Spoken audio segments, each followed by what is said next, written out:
Assalamualaikum warahmatullahi wabarakatuh. Saya Firsta Aprilia. Di sini saya akan menjelaskan materi Rule of Law atau supremasi hukum. Simak video berikut ini. Hukum. Hukum merupakan peraturan yang berupa norma dan sanksi yang telah dibuat untuk mengatur tingkah laku manusia, menjaga ketertiban serta keadilan. Berbagai macam definisi hukum. 1. Peraturan atau adat yang secara resmi dianggap mengikat yang telah dikukuhkan oleh penguasa atau pemerintah. Kedua, peraturan, undang-undang yang mengatur kelangsungan hidup masyarakat. Yang ketiga, kaidah atau ketentuan mengenai peristiwa tertentu. Yang keempat, itu keputusan atau pertimbangan yang telah ditetapkan oleh hakim di pengadilan. Pasal 1 ayat 3 Undang-Undang Dasar 1945 yang berbunyi, Negara Indonesia adalah negara hukum. Indonesia negara hukum. Negara hukum adalah negara yang mampu menempatkan aturan hukum pada posisi tertinggi. Dengan demikian, dalam kehidupan berbangsa, bernegara, dan bermasyarakat, hukum diletakkan pada posisi tertinggi. Hukum juga dapat mengatasi kekuasaan lain, termasuk kekuasaan politik. Dengan kata lain, negara yang telah mewujudkan supremasi hukum adalah negara yang mampu menempatkan hukum sebagai panglima, yang bukan hanya sebagai pengikut setia kekuasaan dan kepentingan politik tertentu yang tidak ada kaitannya dengan kepentingan rakyat secara menyeluruh. Supremasi hukum adalah upaya untuk menjadikan instrumen hukum dan keadilan sebagai landasan dari keberlangsungan suatu sistem masyarakat. Dalam konsep supremasi hukum, aturan hukum dijadikan sebagai kekuasaan tertinggi yang harus ditegakkan dan dipatuhi oleh setiap elemen pemerintah dan masyarakat. Ciri hukum. 1. Hukum harus berperan sebagai panglima dalam kehidupan bermasyarakat dan bernegara. Hukum atau law enforcement harus dapat diwujudkan. Yang kedua, hukum harus berfungsi sebagai center of action. Semua perbuatan hukum yang dilakukan oleh penguasa maupun individu harus dikembalikan kepada hukum yang berlaku. Hukum harus berperan sebagai sentral, bukan instrumental yang berfungsi melegitimasi kebijakan dari pemerintah. 3. Berlakunya asas semua orang di depan hukum. Equality before of law. Untuk menegakkan supremasi hukum, ciri-ciri ini diperlukan sebagai pilar-pilar penyangganya. Semakin kokoh pilar-pilar ini, maka semakin tegak supremasi hukum. Begitu juga dengan sebaliknya. Semakin lemah pilar-pilar, maka akan semakin rapuh supremasi hukum yang ada. Tujuan supremasi hukum. 1. Memberi keadilan bagi masyarakat, khususnya keadilan sosial serta perlindungan terhadap harkat martabat manusia. Kedua, menempatkan kebebasan individu sebagai prinsip dasar dari organisasi sosial untuk menjamin kemerdekaan individu. 3. Menjamin terjaga dan terpeliharanya nilai-nilai moral bangsa Indonesia. 4. Melindungi kepentingan warga dan masyarakat secara luas. 5.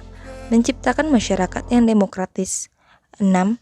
Memberikan jaminan terlindunginya hak-hak individu dalam negara dan bermasyarakat. Prinsip penegakan hukum di Indonesia. 1. Prinsip negara hukum.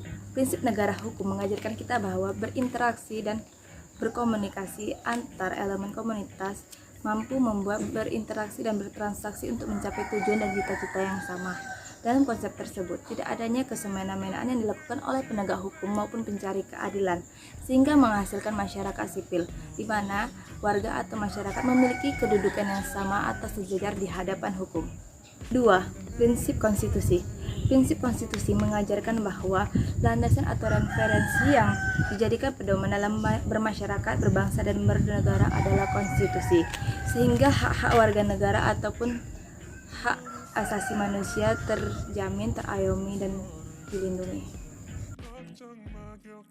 Faktor yang memiliki pengaruh terhadap proses penegakan hukum. 1. Faktor hukumnya sendiri. Hal ini dibatasi pada undang-undang saja. 2.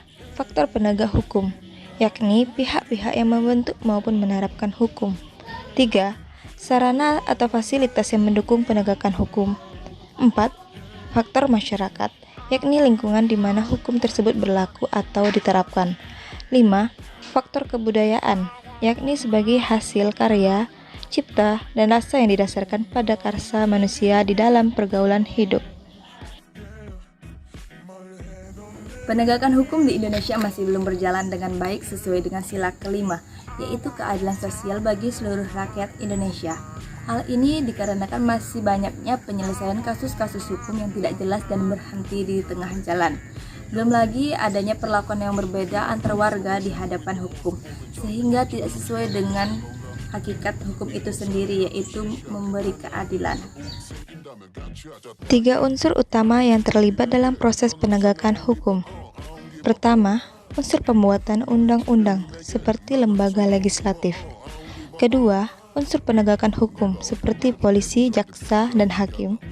Ketiga, unsur lingkungan yang meliputi pribadi warga negara dan sosial. Faktor yang menyebabkan sulitnya penegakan hukum di Indonesia. 1. Political will and political action. Maksudnya adalah pemimpin negara secara bersama-sama menjalankan hukum yang adil dan dapat menjamin hak setiap warga negara masih kurang dimiliki oleh pemimpin bangsa ini. Kedua, undang-undang dibuat hanya untuk mengutamakan kepentingan penguasa.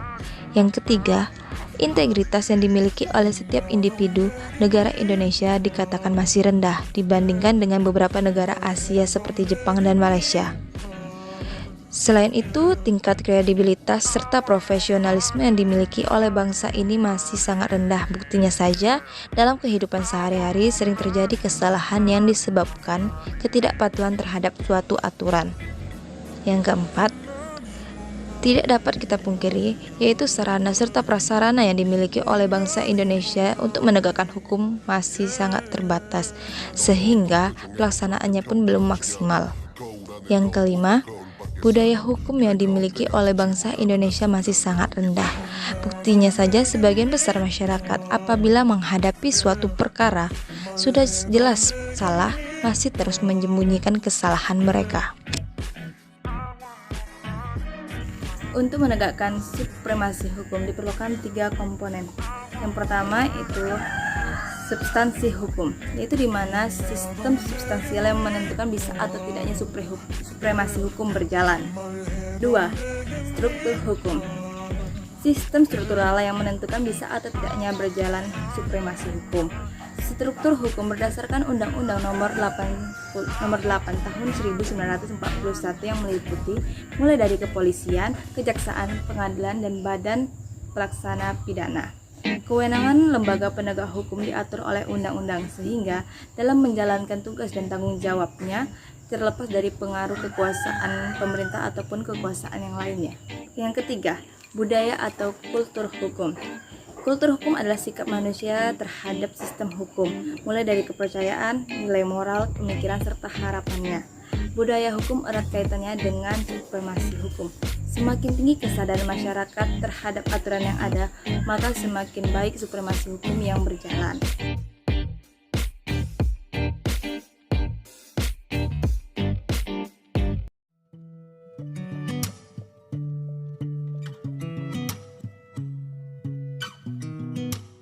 Sound really fine. 아무렇지 않은 척 아무도 모르게 조심하는데 또 티가 나.